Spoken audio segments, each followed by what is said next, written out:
இன்னைக்கு வீடியோவில் நம்ம சூப்பராக ஒரு குழம்பு வைக்க போகிறோம். என்னன்னு பார்த்தீங்கன்னா மீன் குழம்பு டேஸ்ட்டில் கொண்டக்கடலை போட்டு புளிக்குழம்பு தான் வைக்க போகிறோம். அதுக்கு தொட்டுக்கு என்னன்னு பார்த்தீங்கன்னா வாழைப்பூவும் முருங்கைக்கீரையும் போட்டு பொரியல். இது ரெண்டும் தான் நீ செய்ய போகிறேன். வாங்க வீடியோக்குள்ள போகலாம். கொண்டக்கடலையே நல்லா ஊற வச்ச கொண்டக்கடலையா, ஏன்னா நேற்று நான் நைட்டே ஊற வச்சுட்டேன். இது என்ன பண்ணேன், ஒரு 3/4 பங்கு வேக வச்சுருக்கேன். லைட்டாக உப்பு போட்டு 3/4 பங்கு வேக வச்சுருக்கேன். இப்படி எடுத்து நசுக்கி பார்க்குற பாருங்க, சரிதா? இப்போ வந்து மிளகு சீரகத்தை வறுக்கிறதுக்கு நம்ம எண்ணெய் ஊற்றி வறுத்துருவோம். ஃபஸ்ட்டு நான் வந்து 2 பத்தை தேங்காய் கீனி வச்சுருக்கேன். இதை வறுத்து இதில் போட்டு தான் அரைக்கணும். அதுக்கு தான் வெயிட் பண்ணுறேன். எண்ணெய் ஊற்றிக்கலாம். சும்மா லைட்டாக ஊற்றினா போதும்.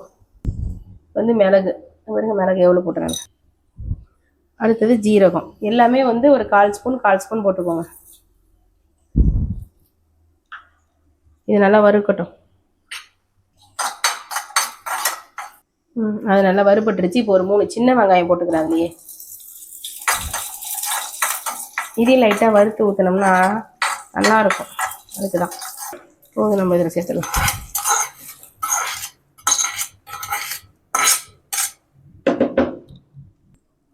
இதை அரைச்சிட்டு வந்துடுறேன். குழம்பு தாளிச்சிடலாமா? கடாய் போட்டாச்சு. நான் வந்து நல்லா பெரிய எலுமிச்சம்பழம் சைஸுக்கு புளி எடுத்து கரைச்சி ரெடியாக வச்சுருக்கேன். இப்போ நம்ம அரைச்சிட்டு வந்தோன்னா தேங்காய் அதில் ஊற்றிடலாம். புளிக்குழம்பு மீன் குழம்பு எல்லாமே வந்து இது மாதிரி கரைச்சிட்டு அப்புறம் தாளிச்சிங்கன்னா நல்லாயிருக்கும். நான் வைக்கிற எல்லா புளிக்குழம்பும் இது மாதிரி தான் வைப்பேன். மீன் குழம்பு மாதிரி எல்லாத்தையும் கரைச்சிடுவேன்.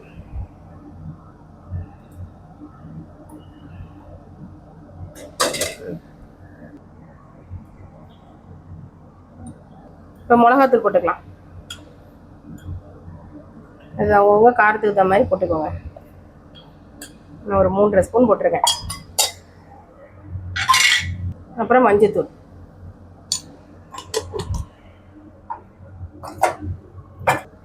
அப்புறம் மல்லித்தூள். அது ஒரு 3/4 ஸ்பூன் தான் போட்டிருக்கேன். நான் புளிக்குழம்புல ரொம்ப கொத்தமல்லி தூள் போட மாட்டேன்.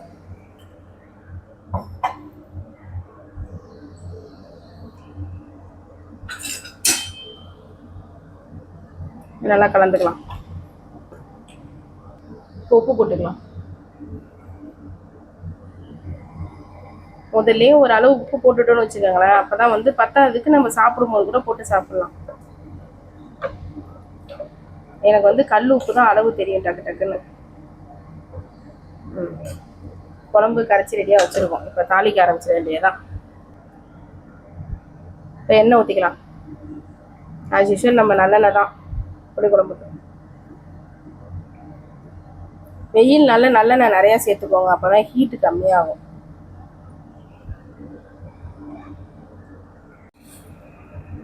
இப்போ வெந்தயம் போட்டுக்கலாம்.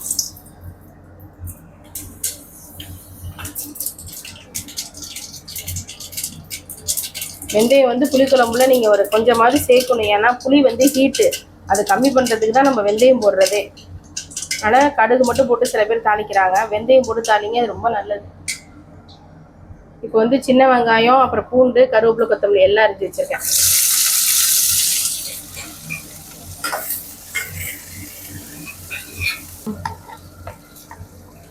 இப்போ சோம்புத்தூள் போட்டுக்கலாம். பூண்டு வந்து ஒரு வாசனைக்கு தான். நீங்கள் உங்களுக்கு பூண்டு இதில் சாப்பிட வர பிடிக்கும்னாக்கா இன்னும் நிறைய கூட நீங்கள் போட்டுக்கலாம். நல்லா வெங்காயம் வதங்கிருச்சு. நம்ம வந்து தக்காளி சேர்த்துக்கலாம். ஒரு தக்காளி போட்டிருக்கேன்.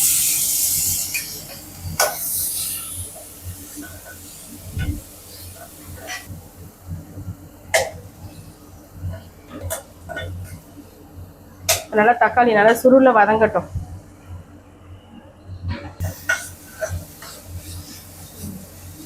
தக்காளி நல்லா வதங்கிருச்சு. இப்போ குழம்பு அதில் ஊற்றிடலாம்.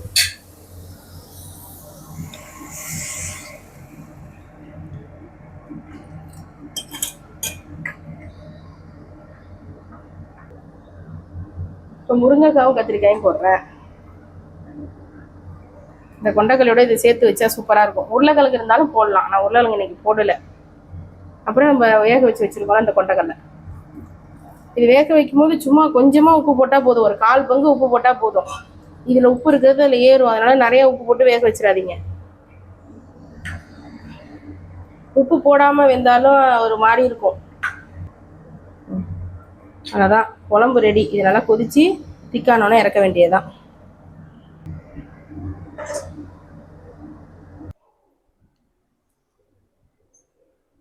குழம்பு ரெடி ஆயிடுச்சான்னு பார்ப்போமா? பாருங்க நல்லா திக்காக இருக்குது பாருங்க. நம்ம மீன் குழம்பு மாதிரி அந்த கன்சிஸ்டன்சியில் இருந்தால் போதும். ஆஃப் பண்ணிடலாம். ஓகே, குழம்பு ரெடி. நான் இது கொதிக்கிற நேரத்தில் நான் வாழைப்பூலாம் அரிஞ்சு ரெடி பண்ணி வச்சுட்டேன். ஆனால் மோரும் உப்பும் போட்டு கழனி தண்ணி ஊற்றி ஊற வச்சு வச்சுருக்கேன். கொஞ்சம் நேரம் இதில் ஊறினா தான் கருக்காது. இப்போ இவ்வளோ வெள்ளையாக இருக்கு பாருங்க. ஆஃப் பண்ணிடலாம். இப்போ வாழைப்பூ செய்கிறதுக்கு நான் கடாயை வச்சுட்டேன்.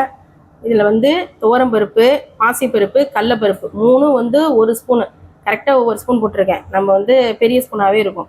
அந்த ஸ்பூனில் வந்து 1 ஸ்பூன் போட்டு வேக வச்சு வச்சுருக்கேன். மஞ்சத்தூள் போட்டு இந்த பொரியலில் நம்ம போடணும். அப்போ தான் நல்லாயிருக்கும். புளிக்குழம்புக்கு செய்யும் போது இந்த மாதிரி செஞ்சீங்கனாலும் நல்லாயிருக்கும். சாம்பாருக்கு செய்யும் போதும் நல்லாயிருக்கும். இப்போ எண்ணெய் ஊற்றிக்கலாம்.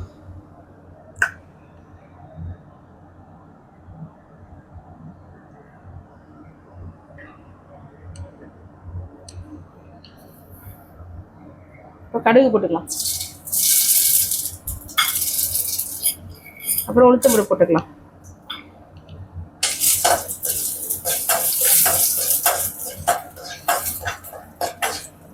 இப்போ வெங்காயமும் பச்சை மிளகாயும்.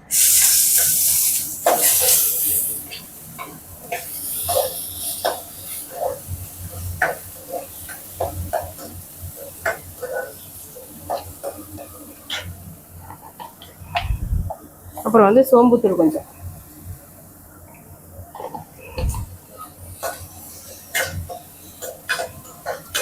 நான் வந்து புளிக்குழம்புங்கிறதுனால இதில் பச்சை மிளகா போட்டிருக்கேன். நீங்கள் சாம்பாருக்கு செய்கிற மாதிரி இருந்தால் வரமிளகா போடணும்.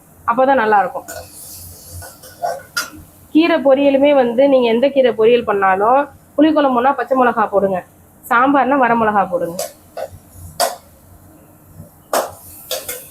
இப்போ வந்து வாழைப்பூவை போட்டுடலாம். இந்த மாதிரி வடிகட்டியில் வச்சு நீங்கள் வச்சுருங்க வாழைப்பூவை. நீங்கள் செய்ய போகும்போது தான் வாஷ் பண்ணணும். அது வரைக்கும் தண்ணியிலே இருந்தால் தப்பு இல்லை, கருக்காகுது.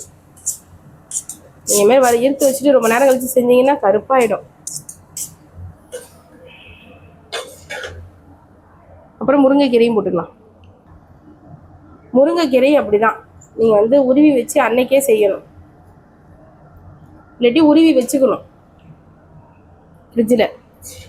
நீங்கள் அந்த காம்போட உள்ள வச்சுருந்தீங்கன்னு வச்சுக்கலாம், உருவாமல் அப்படின்னு நாளைக்கு எடுத்து பார்த்தீங்கன்னா உதிரும் அப்படியே. நான் அப்படிதான் முருங்கைக்கீரை நிறையா இருந்தேன்னா உருவியே உள்ள வச்சிருவேன் ஃப்ரிட்ஜில். இப்போ தண்ணி ஊற்றிக்கலாம். இப்போ தண்ணி வந்து நான் 1 டம்ளர் ஊற்றுறேன். தாராளமாக ஊற்றலாம்.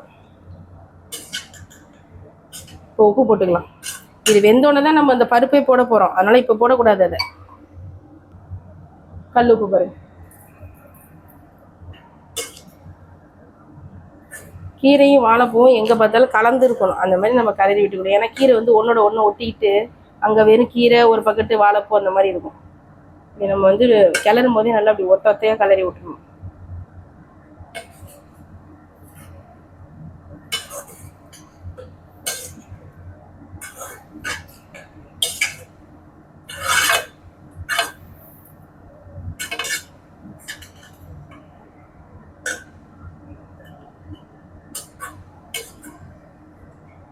நீங்கள் வந்து இந்த பருப்பு போடாமல் தேங்காய் மட்டும் போட்டு கூட பொரியல் பண்ணலாம்.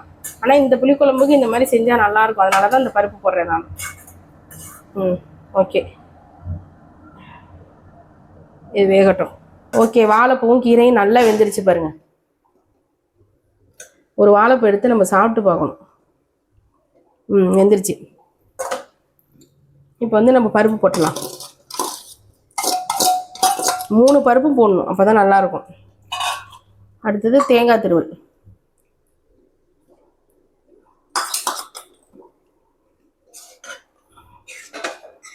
நல்லா மிக்ஸ் பண்ணிடுவோம். நான் ஏன் மஞ்சத்தூளை வந்து பருப்போடையே போட்டேன்னா, நம்ம இதில் போட்டோம்னா கொஞ்சம் மஞ்சள் ஸ்மெல் அடிக்கிற மாதிரி இருக்கும். அதனால் பருப்போட வேக வச்சிட்டோம்னா வாசனை அடிக்காது.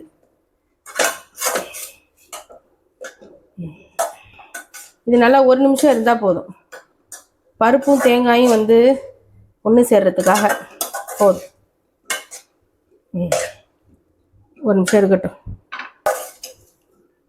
ஓகே, 1 நிமிஷம் ஆயிடுச்சா? நம்ம வாழைப்பூ கீரை போட்ட பொரியல் ரெடி. பொரியல்னு சொல்லக்கூடாது, கூட்டுன்னு சொல்லக்கூடாது. இது ஒரு மாதிரி ரெண்டும் சேர்ந்ததுன்னு வச்சுக்கோங்களேன். கூட்டுனா தண்ணியாக இருக்கும், பொரியல்லாம் ட்ரையாக இருக்கும். இது வந்து பருப்பு சேர்த்ததுனால கொஞ்சம் தொக்கு மாதிரி இருக்க மாதிரி இருக்கும். ஓகே, இதை ஆஃப் பண்ணிடலாம். புளிக்குழம்பு வந்தோடனே எனக்கு பசி வந்துருச்சு.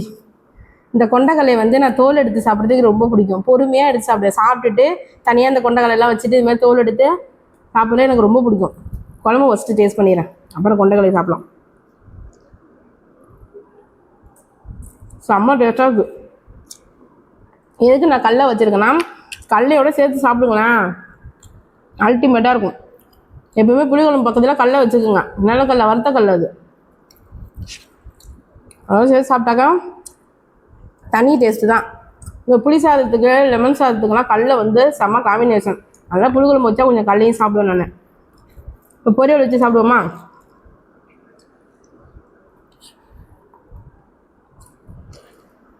புளிக்குழம்புக்கும் பொரியலுக்கும் செம்ம டேஸ்ட்டாக இருக்குது. முருங்கைக்கீரை சில நேரத்தில் துவக்கும், இந்த கீரை துவக்கவும் இல்லை, அதுமாரி வாழைப்பூவும் துவக்கலை. ரெண்டுமே கரெக்டாக இருக்குது இன்றைக்கி. எல்லா நாளும் இப்படி அமையாது, லைட்டாக ஏதாவது ஒன்று துவக்க ஆரம்பிச்சிது. கீரை துவக்கும், இல்லாட்டி வாழைப்பூ துவக்கும். இன்றைக்கி ரெண்டுமே துவக்கலை. அல்டிமேட்டாக இருக்குது. கண்டிப்பாக நீங்கள் இதுமாதிரி காம்பினேஷன் சாப்பிடுங்க, பழைய மறந்துடாதீங்க. ஓகே ஃப்ரெண்ட், இந்த வீடியோ இதோட முடிச்சுக்கலாம். இந்த வீடியோ உங்களுக்கு பிடிச்சிருந்ததுன்னா லைக் பண்ணுங்கள், ஷேர் பண்ணுங்கள், சப்ஸ்கிரைப் பண்ணுங்கள். பாய்.